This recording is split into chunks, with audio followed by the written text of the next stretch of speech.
Welcome back, and it's time for panel 2, which is all about future-proofing business for tomorrow.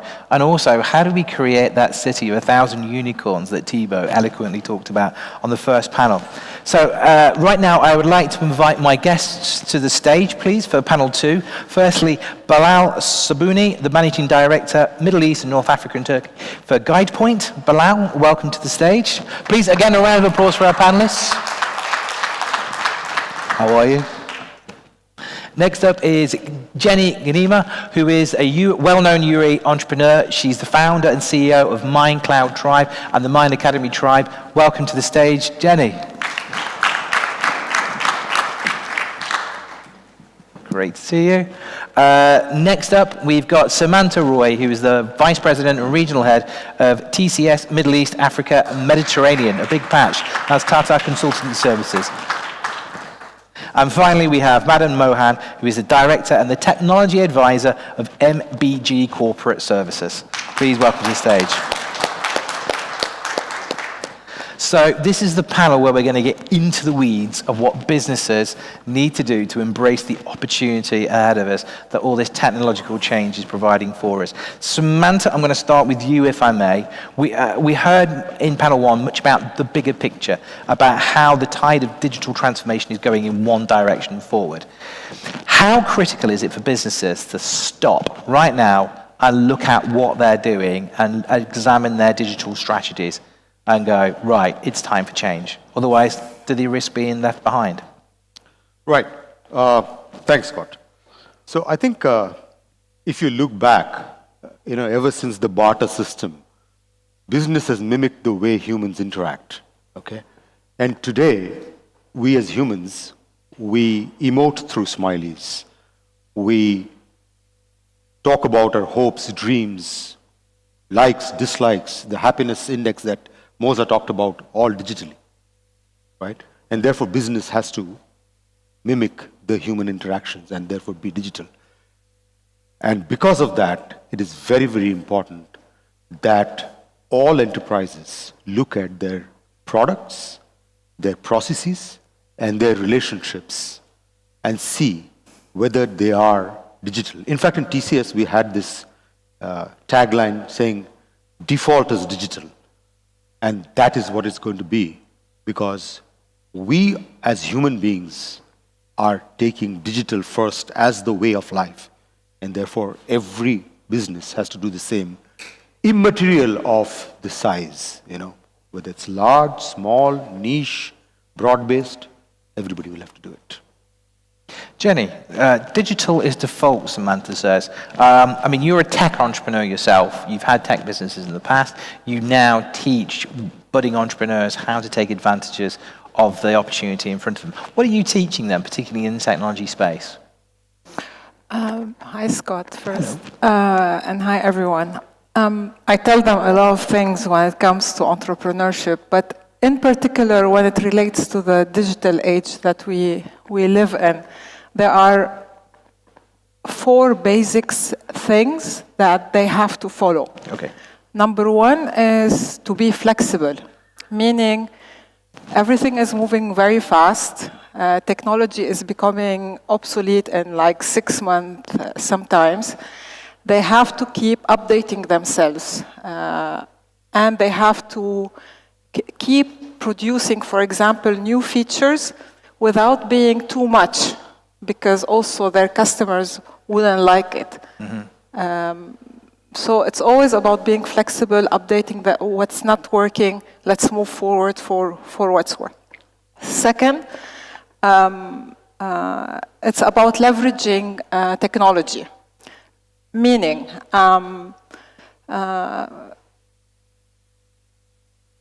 when I have a team I'm working on, today it's millennials. Millennials, 70% need 2 things.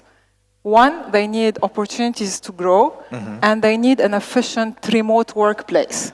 If the entrepreneur doesn't understand that, he cannot function. So you need to leverage technology. For example, I need to use MailChimp for my emails, and I need to use perhaps Zoho Books for my accounting, and I need to use Basecamp to organize and project manage my my team, and so forth. Like I need to use Hootsuite for my social media. So if I don't keep updating myself with all these things, I cannot have an efficient workplace for my team and for the customer themselves. The third point is processes. It's what everyone talks about. I give the example, McDonald's is one of the biggest companies in the world producing hamburgers. It's not because they have the best hamburger. It's because they have the best processes in producing the hamburger. So processes are very important. Establishing communication lines. Chinese walls don't work anymore. Silos don't work anymore. Yeah. Everyone needs to be working together. And wherever I can establish a process for everything, try, error, and even the process needs to be fluid. So whatever works, and open it.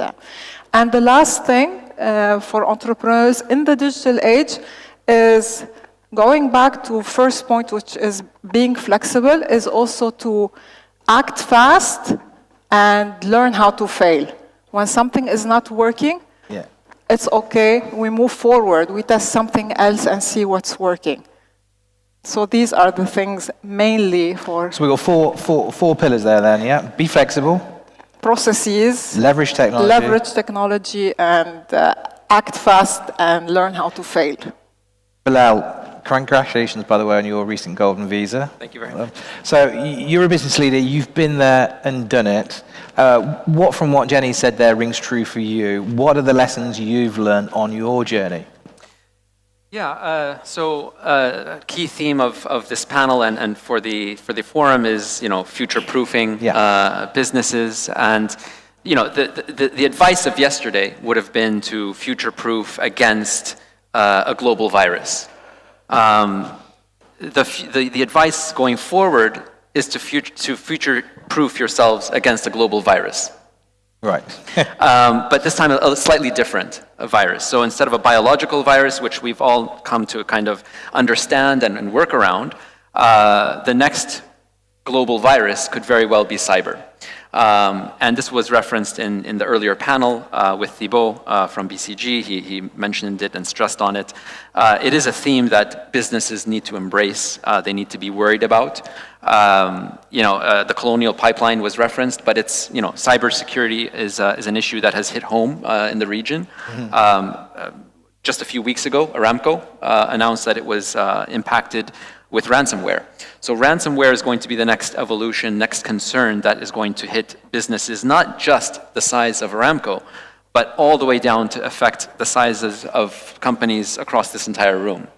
The ransoms will not be the $50 million, the $100 million, they will be $10,000, they will be $100,000, and they will come to the level of our businesses here.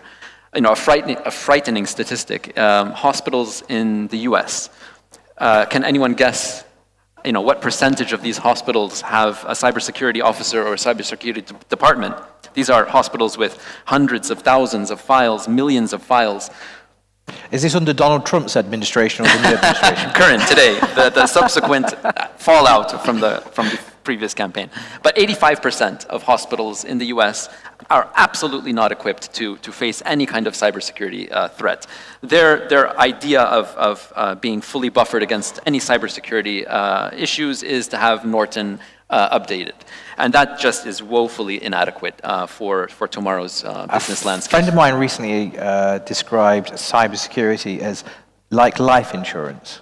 It's something we don't want to talk about, but we really all need it. Is that now more vital than ever? It certainly is. It certainly is. I think if there's one thing I can distill and one thing I can instill in everybody walking out of this room is to kind of worry about cybersecurity, worry about protecting your businesses, worry about all of this. Quantum computing is going to revolutionize the criminal industry, and the businesses have to keep up with that. Abu Dhabi just got delivered its first quantum computer, which is great because we can do a lot of wonderful things with this quantum computer. We can, deploy it into healthcare. We can deploy it into the police force. Dubai has not 1,000, not 5,000, not 10,000 cameras. Across all Dubai, there are 300,000 surveillance cameras controlled by the Dubai police. On one hand, this is driving organized crime away from, going and holding up a bank by knife. Yeah. It's driving them into the cyber world. The rise of crypto is enabling the criminal community to really kind of profit and profiteer out of these activities. But also there's an enormous amount of data that is generated out of these 300,000 live cameras, all feeding into centralized points, whether in the cloud or not. This data needs to be kind of crunched, and what Dubai police and police communities around the world are increasingly looking at is deploying very, very high levels of sophisticated machine learning and AI systems on these feeds to be able to predict crime. And quantum computing will only enable We get that into the minority There you report go. type thing. Bilal's here as our official ray of sunshine today. Madan, I want to bring you in here just a moment. I mean, you're a technology advisor. What are you advising clients? And actually, for the bigger clients, can they learn from some of those lessons that Genny just referenced, those 4 pillars? Yeah. Thank you, Scott, and good morning, all. Businesses are, really moving into the world, right, where people are using data and analytics to grow their businesses and to improve their revenues. And we know nowadays data is new oil, right? So we have to protect this new oil. How we can protect? Through technology. Through digital transformation, we can increase our growth, revenues, and through technology, we can protect this new oil.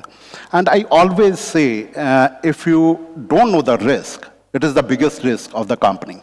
Right? So to know the risk, you should know start from the regulatory, right?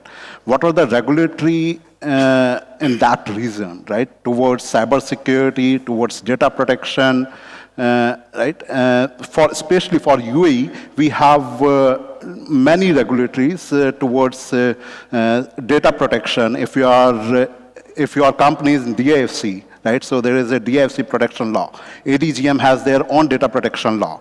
If you are in health sector, right? There is a cybersecurity standard through which you can protect the customer data, right? So these are the things you should know. Right, and if you are, available at customer, right? So these things should be protected. And I always say there is a very important role in C-suite, right? For a C-suite, you have to give resources to your employees. Right? So resources doesn't mean only money, right? Resources means good technology, good resources in terms of people, and good processes. So these are the 3 triangles. This is the 3 triangle, and you have to work on these 3 triangle: people, process, and technology, and you have to continuously assess your risk in these things. Right? So this is something that I always advise. Know your business, know your technology, and protect customer data. That's 2 votes for processes and 2 votes for protect customers. Sumanta, before we move on, do you feel that companies need to do this kind of root and branch review of their tech stack? Is digital transformation something that is a car that can be fixed while it's driving down the road, or do we need to hit stop and go, right, let's have a look. Have we got the cybersecurity that Bilal's talking about? Have we got the processes in? Should businesses now hit stop, hit pause, and go, let's do a root and branch review, or is this something that can be, iterated as we move forward from here? Yeah, thanks. So I think let's just peel the onion, and the answer is fairly obvious. See, business does not stop, right? But there will be blips like the coronavirus, like the Suez crisis, which will render the business immobile for a short period of time. At that point of time, the car has to be fixed as it is moving. There is nothing you can do. Imagine, a supply chain person who faces this crisis when the Suez crisis happened. He or she doesn't know what the stock position is, what the demurrage will be, when will he or she get the data. At that point of time, you take help of any digital avenue or channel that you have and integrate it quickly into your business systems and processes. So that point of time, you fix while the car is moving. There's no choice, right? However, once the crisis is over, the person needs to understand that it is actually an iterative process. So, that point of time, one goes back and looks at what is my digital core? What are the key technologies and what are the key processes that are core to my digital business, and the enterprise? Once you establish that, then you will find that there are areas where you could actually tweak your business model, right? And you would actually tweak the business model accordingly, because the pandemic or the crisis gave you an idea that the business can be a little different. And it might be advantages. It can actually shoot up your profit, it can increase your customer intimacy, whatever it might be, yeah? Positives. So then you believe that my business model can change. Once you believe that business model can change and you see the future business model, you will see gaps in your technology, right? To fulfill the entire process end to end. At that point of time, do not try to do everything yourself. Because in the ecosystem, there will be available solutions which are quicker, more secure, and faster, and better, and more amenable to changes, both business or legal, right? So in TCS, actually, we have this three-part solution. So essentially, once you've gone over the crisis, look at your digital core, find how your business models can change, and then look at the purpose-led ecosystem that might be around you to solve your problem. And then go back and see how your digital core has changed. So it is an iterative process, but as I said, at a point of time, you will have to fix the car in motion. There is no choice. Genny, I'm just going to switch gears for a second and perhaps plug into what Moza was talking about in panel one, which is the climate that we are creating here in Dubai. We're seeing a lot of VCs pointing at Dubai and at the UAE. There's a lot of investment cash coming into Dubai. What's your sense of the opportunity now for entrepreneurs coming into the, digital entrepreneurs coming into the market? Are we going to have this city of unicorns prancing through the streets?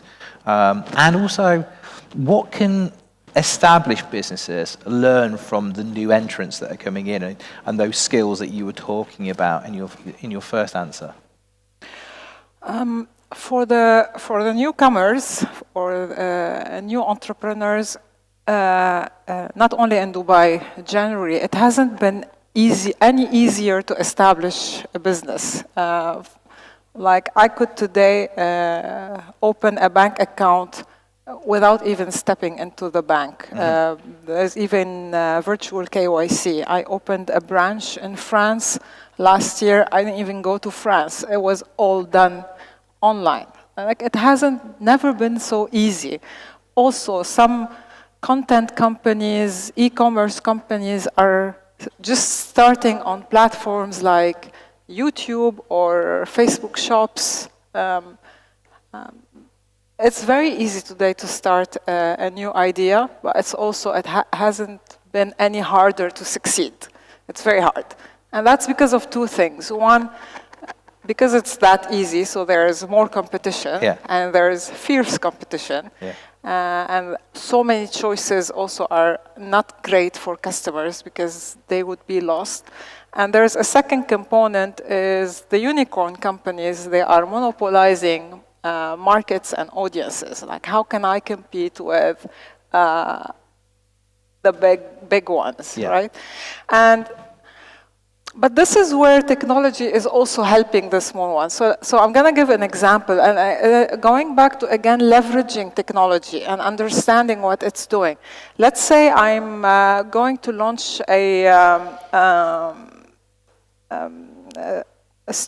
a music streaming platform for new artists because I want to support new artists. I need to start thinking about technology and understand in the new technologies, how can I support these new, and I'm going to give an example. I can discover that by using blockchain for their content, I'm naturally IPing and protecting their content. And this is a value proposition every new artist would love. And these are small examples, and you can take every business and unpack it and see where can AI, where can robotics, where can blockchain, and all these new technologies that are. So in the same way that the competition is fierce, we need to start thinking new business models and new ways of leveraging technologies. And this also applies for the established business, because again, if you're not innovating and you're renewing yourself with what's happening, you are not gonna survive the market. Just wanted to Go, Sumanta. Yeah. that's a very interesting point. So I just wanted to add one technology element to this. I think the cloud is a very, very important piece, and 3 reasons. The obvious one is technology can be harnessed in the cloud very easily, quickly, and so on and so forth. Yep. The second is you can reach your customers, consumers across barriers, across countries, caste, creed, because of cloud. Third, you can access human capital because the human capital also has become in the cloud. The person could be in New York, Tokyo, Jakarta, Dubai, anywhere, right? So that the cloud as a technology is also enabling these set of unicorns to start quickly and get going. And sorry, one more thing to add, because Absolutely, great conversation. in all this, what's really happening, and that's why everything is so fast. Like when my parents or my parents' generation established a business, whatever they learned, they were able to try it, experiment for it for decades. Today, it's not the same. And like the adaptation, the speed of adaptation, like what I learned in business school 10 years ago is obsolete for me today. And whatever we were teaching, I don't know, like AI just happened, blockchain just happened.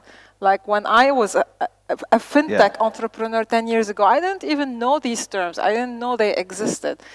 And that's a skill. That's what we need to teach people today. How can we adapt fast to everything? Bilal, I want you to respond to that, because actually, I mean, that's a really good point that Genny makes. I mean, if we think skills that we were taught a decade ago, that's 2011. Yeah. That's not 1970 or 80 or 90. Sure. That's literally 2011, already obsolete. How do organizations kind of bring that thinking into themselves? Because Genny's at the coalface with the entrepreneurs. So she's dealing with the would-be billionaire, the would-be unicorns. Is there enough innovation thinking happening within established companies? And how do they're probably looking at manuals from 20 years ago, let alone 2 years ago. Yeah. Well, Guidepoint. So this is an interesting little segue into a nice sales pitch. But I mean, no, on a serious note, intelligence as a service, right? Where businesses lack in a certain knowledge area, a certain strategy, a certain new topic, blockchain, AI, AR, and how the integration of these technologies can affect, for better or worse, businesses. I mean, this is what Guidepoint does every day. Intelligence as a service, our clients access us for very, very specific topics to discuss matters of extreme importance to them, whether it's a value connected to it, whether it's an investment, whether it's powering a strategy. But on a day in, day out basis, Guidepoint is supplying insights and intelligence and knowledge around these critical areas. So, yes, education gets outdated very quickly. Manuals of 2 years ago are irrelevant, but there are, ways and means to go out there and access information very, very, very quickly. And it's of extreme importance. The speed of technological advancement, the speed of of business, as was mentioned earlier, I mean, it's a race car, and you can't continue just pausing for a pit stop every few weeks to kind of assess and reassess things. You do have to kind of Sumanta, we're back to the car yeah, again. the car. I mean, digital transformation, it's a term that's bandied around boardrooms, and it's a flashy term that can be there to kind of placate stakeholders that, yes, we're moving in a direction. Sumanta, how do you actually implement that on the ground in the real world? You know, turn it from this trendy term into something that makes an actual real difference inside a business. What are the first 3 steps that a business has to take to recognize they actually need digital transformation in the first place? Right. So before I get to that, just one small point I wanted to take off of Bilal.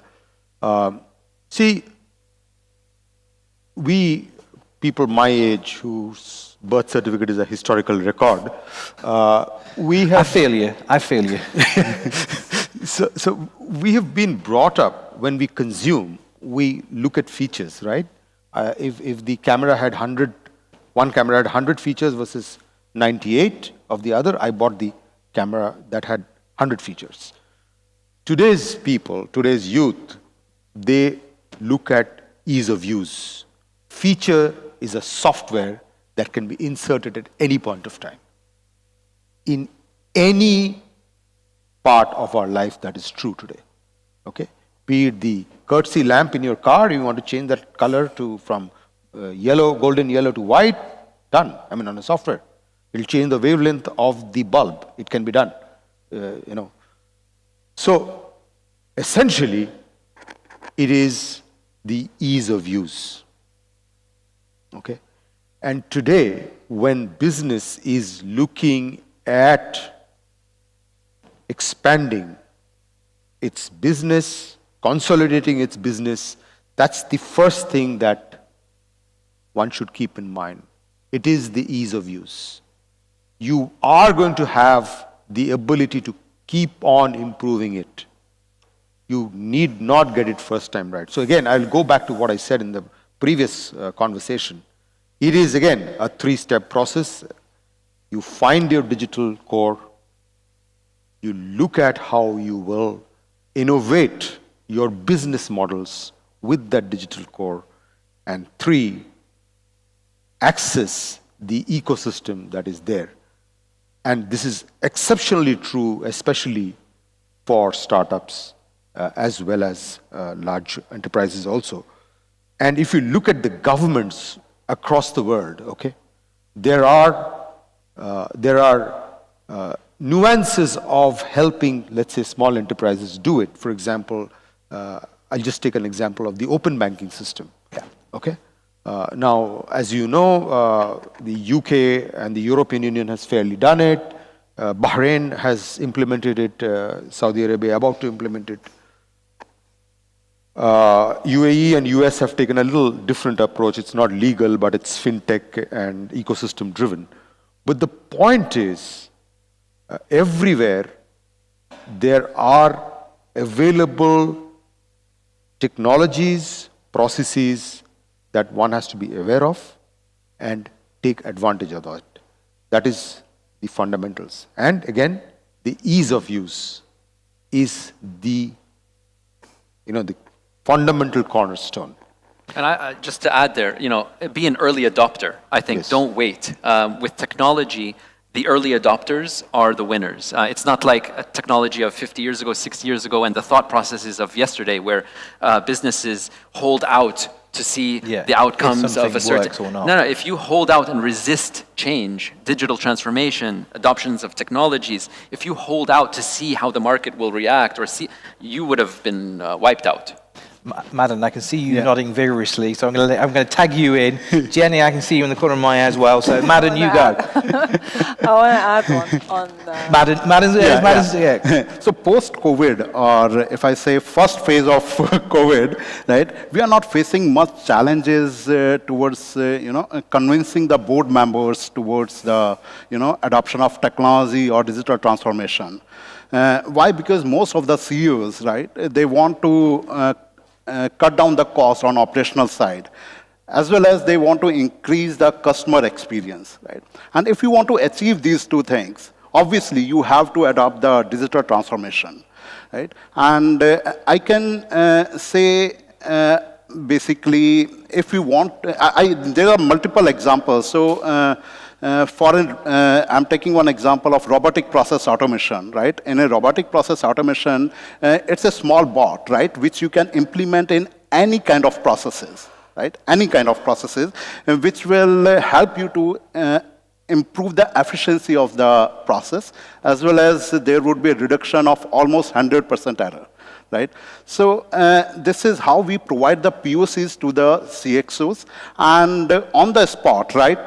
If we, and most of the time, we generate the ROIs, right? In terms of efficiencies and cost cutting and all, and most of the time they just give the orders. Okay, they are very happy and they have to cut down the cost, right? So this is how you can give the confidence to the CXOs, board members on the digital transformation and the technology.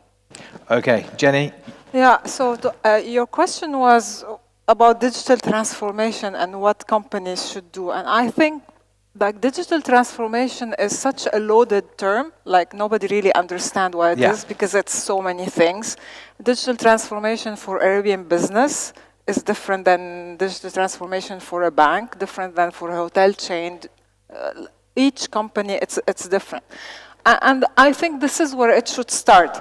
It starts at leadership. Leadership deciding what is digital transformation for us as a business. What does it mean? What do we need to have there? On what level? Internally, externally, versus clients versus... But this is not enough, and I need to add something that isn't mentioned yet. It's also about cultural change. Mm-hmm. Having the technologies is great. If I don't have the people inside with innovative mindset, it wouldn't work. And that means something we call today entrepreneurial mindset, meaning I need to allow and teach my employees how to start experimenting, coming up with ideas, learn how to fail, be bold, and all the entrepreneurial, and this is like technology is great, but if I don't have the people around it and instill this whole cultural change top down, and this is where, for me, that's a great point. And within companies, particularly legacy companies, Bilal, can you teach entrepreneurship? Is it something that can be taught, or do you need to import in entrepreneurs into your company? Can you teach those skills? Yeah, we can, and actually we do that. Yeah. So we, at the academy, we do something called entrepreneurial program. So, because entrepreneurship is actually not only learning how to build a business model and create the budget for it and create the MVP and convince my stakeholder to implement. What we noticed, and we did a pilot with Diwa, and it's also about all the entrepreneurial mindset that I'm telling you about. So it doesn't really work really in big corporations. Why? As in, let's innovate from inside. I came up with a new idea that I think is great for my corporate. Okay, I'm gonna run with it. What's really working in the big corporates, it's great to teach entrepreneurship because now I understand it. And now at least I can go and find a small startup that is doing exactly this, and I, as an employee, can become the liaison between the startup and my leadership. And why is that? Because the startup, the entrepreneur, the hungry entrepreneur, is more hungry to succeed, and he's gonna do everything to succeed. Me as an employee, okay, great, I'm gonna run with this initiative, but what is it getting? What's my incentive to really grow it, right? So it's always great to teach entrepreneurship, because now I understand the entrepreneur. I speak his language, I understand what he's going through, and I can support him with my resources. Bilal, I can see you nodding. I mean, look, me and our team here in the Middle East, I have a very strong focus on entrepreneurship. And yes, okay, there is a safety net. Yes, if they fail, they're not going to be out on the streets having spent all their life savings. But certainly a culture of innovation internally is critical, at least in my humble opinion. So I incentivize my teams to go out and pursue opportunities within the organization, obviously, but something that fits their passion. If we have a call center agent, for example, who is answering calls all day, every day, they'll quickly burn out. But if they're given time, if they're given resource, if they're given support to take an hour or 2 hours out of their day to pursue something meaningful to them, something that may be in CSR, something that may be in marketing, social media, they're doing something that they're passionate about, carving out something that is productive for the organization. So I see it as a very clear win-win-win. And if ultimately this entrepreneurship opportunity takes off within Guidepoint, this person can be put as head of department. We can look at spin-offs and other exciting things. It's time for me to tag the audience in. Thank you again for the questions coming in. One here from Dr. Mustafa Sasa about digital transformation. They ask, what are the impossibilities of the present that will be the imperative of the future? Quite a big question. Who wants to take that one? Sorry, what was the question? What are the things that are impossible now that will be imperative in the future? Yeah, well, crunching mega data, not big data, giga data, right? At that level. So, I'm not wearing my smartwatch now, but my smartwatch has more power than what NASA and the U.S. military had combined in the 70s. So, and now I discussed earlier quantum computing. Yeah. So, the crunching of that type of mega and giga data that will power smart cities that was discussed earlier, that is kind of the impossibility now. Right now, these quantum computers can only really fully operate at full speed for nanoseconds before they crash because they have to be, operated at ultra cold temperatures at near zero, at near absolute zero.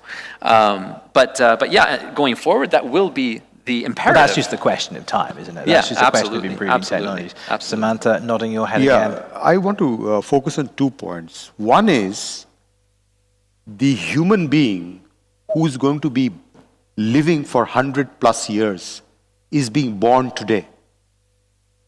I'm kind of hoping that person was born about 48 years ago. I'm sure he will. But Nearly the bulk of the people who are being born today will have the ability to be 100+, right? And that opens up a whole slew of business that is not available today. Okay? The focus, the customer brand, the customer segment is completely different. And that's entire piece is because of technology which is happening today. Genomics and genetic engineering, etc., are going to play such a huge role going forward that this piece is going to open up. So that's first. The second is, and this is much more near term, is once the Hyperloop is there, you will be able to go to Riyadh from Dubai in 2 hours. Flat, you take your car, go, right? That is going to enable a lot other kinds of business. Okay, and this is much nearer. Maybe 10, 15, I don't know. I don't want to hazard a guess here, but it's going to be much nearer term than the one I spoke before. So I think these two are the ones that come to my mind that will have, which are not possible now, but will have a terrific impact in the years to come. It's a good question when we look at, Dubai is about to host the Expo, which is all about the future, all about the possibilities. One of the themes, and Genny, I'll actually start with you. One of the themes of that is sustainability. Now, we often look at big companies and we talk about sustainability, we talk about ESG, how do young companies start out and make sure that they're weaving in sustainable policies, whether that be in terms of their staffing, their environmental impact, the way they're using technologies? How do they build that in now, today? I want to just point about what technology did before and what it's doing now. 10 years ago, using technology was about reducing cost, being more efficient, increasing my sales. Today, technology is different. The purpose of technology is now, it actually became the purpose of the company, in the sense. By using technology, I'm enabling growth and innovation. By using technology, I'm enabling communication between all stakeholders. By using technology, I'm empowering my employees and even empowering my customers. By using technology, I'm able to establish a culture of well-being, health, and safety within. By using technology, I'm able to be sustainable and all the ESG pillars. By understanding that, like, technology was something nice to have, it's now the core. And by understanding this whole transformation, I'll understand better being in the ESG sustainability and all this. For the record, to Samanta's point, I promised my 5-year-old that I'm living to 200, so the technology better get there fast. Another great question has come in. Pritesh, thank you for your question, Pritesh from SmartStream, saying, the problem is the way we look at the problem. What will be the game changer in the next 12 to 24 months? So for the audience out there, for the businesses, what should be on their radar for the next 12 to 24 months? Fastest finger first, who wants to answer that question? So, Sumanta. So 12 to 24 months, the game changer will be if there is indeed a herd immunity across the globe. Okay. That really will be the game changer, because the faster you come out of the COVID situation, the impact will be, positive, more positive as quickly. So that is the first one. So how effective are all these vaccines that have come up? And look at it, just I want to digress a minute. A smallpox vaccine, I think it took 6 years. We have the 5-6 COVID vaccines in 9-10 months. It took 15 years before. Yeah, okay, 15, I stand corrected.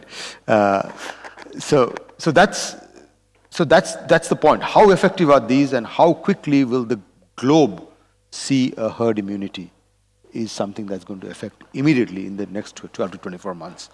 The second thing that is going to affect in the next 12 to 24 months is the ability of us to contain the rising temperature of our planet. It is, unless we are able to do it, if there is a serious impact from the environment, flash floods, you're seeing so many across the globe, they have to stop. And we have to watch out. Go. Sorry, Yeah. it's great that you're talking about, achieving herd immunity, but, that let's prepare for the worst and hope for the best. Yeah, absolutely. There is talk that we may never reach herd immunity the way that the virus is mutating. There are countries in the world that are still, till today, living and opening up their borders as if there's no coronavirus at all. I have colleagues of mine, team members of mine, that are traveling to countries where they say that people are oblivious to coronavirus. There are small pockets in India, which are the size of all Dubai, that have not yet been affected by COVID. They haven't had their first case yet. And other cities, several hundred kilometers away in India are reaching 20,000 cases a day. So I think we're going to grapple with this for still quite a long time. And I think one 12 to 24 month, viewpoint could be, let's plan toward, focus on this being a continuous issue, and seeing how we can compete and how we can address, this being a more permanent or more longer term problem. What I find interesting about panel 1 and panel 2 is the more we talk about technology, the more we talk about human beings. And actually, there's always been this debate about technology replacing human beings and a human condition and that sort of thing. Yet the more we talk about it, the more we come back to human conditions, whether it's the climate change that's been caused by human beings, whether it's pandemic. If we bring this back to technology, what in the next 12 to 24 months should be in people's tech stacks, or what digital transformation skill should people do in the next 12 to 24 months to make sure that the business does not get left behind and become a has-been? Automation. Automation? Yeah. Genny? Learn how to code and the different Learn coding code. languages. Yes. Samantha? So the ability to make multiple systems talk to each other. Okay. I think that is the key. Yeah. Madan. Automation with cybersecurity. You have many technologies, right? But to secure those technology, you need a data protection and cybersecurity. So these are the things I would say. Another question coming in from the audience. Thank you. Again, staying with technology. What is the next upcoming technology after cloud computing, which does not require internet connection but can be done through other modes such as AirDrop and Bluetooth? That's a kind of connectivity question. How's technology going to evolve in that space? I'm asking you now all to be technologists and futurists. Well, just not too long ago, I got a call, and it just shook me to my core because it disturbed me. I was so disappointed, so upset. I'm from the U.S., and in the U.S. we have this phenomenon called the robocall. Yeah. Where you get a call, it rings, and then on the line there is a robot, literally, that says, "Hello, would you like this investment opportunity?" You know, and you just hang up as fast as you can. There is no need for humans. There's no need for a very large call center with hundreds of people dialing the numbers. There's no payroll, there's no expense, there's no overheads, there's no office required. There's a cloud, there's technology, and there's a script. And all of a sudden, one small little one-person outfit can call millions of people very, very easily. So this is a transformation that I see. I mean, I got my first robocall here. And again, I was a little bit upset. But this will continue to kind of evolve. I think bots will be more incorporated into these calls. They will be more human-like. So you'll be talking to someone that actually sounds like a human. Yeah. You'll interact with this person. And then at a certain stage, once this call gets to a close point, it'll be diverted to maybe a human, hopefully, where you actually get to kind of close that vacation or get yourself a new credit card. Time is upon us. One super fast question to the remaining panelists. Genny, your New Year's resolution, what are you going to do in 2022? See, because I have 1 year written off last year. I learned not, if anything, we learned during COVID is the uncertainty of everything and plan, but learn. So that comes back to the flexibility. Learn and how the to navigate, learn to navigate uncertainty. My resolution, and this has been like, to really learn it more, like implement it every day. Otherwise, I'm not able to. Sumanta, super quick. So I think I will try and look at how to learn a new skill and leave it at that. Okay. So I'm intrigued as to what that new skill is, but we'll carry on that afterwards. And Madan, finally. So basically, I would suggest, or I would say, don't wait and watch, right? Adopt digital transformation, right? Maybe in a baby steps, but adopt it. Okay. And Bilal, I can see you there, guys. I want to tell you. My New Year's resolution is to get out and meet my clients, meet my partners in the region. I think this is also a differentiation. Everyone is very much, in the Teams and virtual environment. I think to get out and renew personal relationships, it'll be good.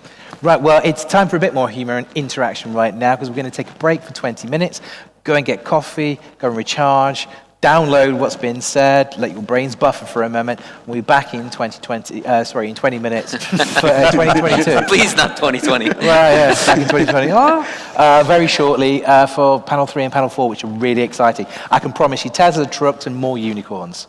Great. Thank you to my panelists. Please give them a round of applause. Bilal, Genny, Sumanta, Madan, thank you so much.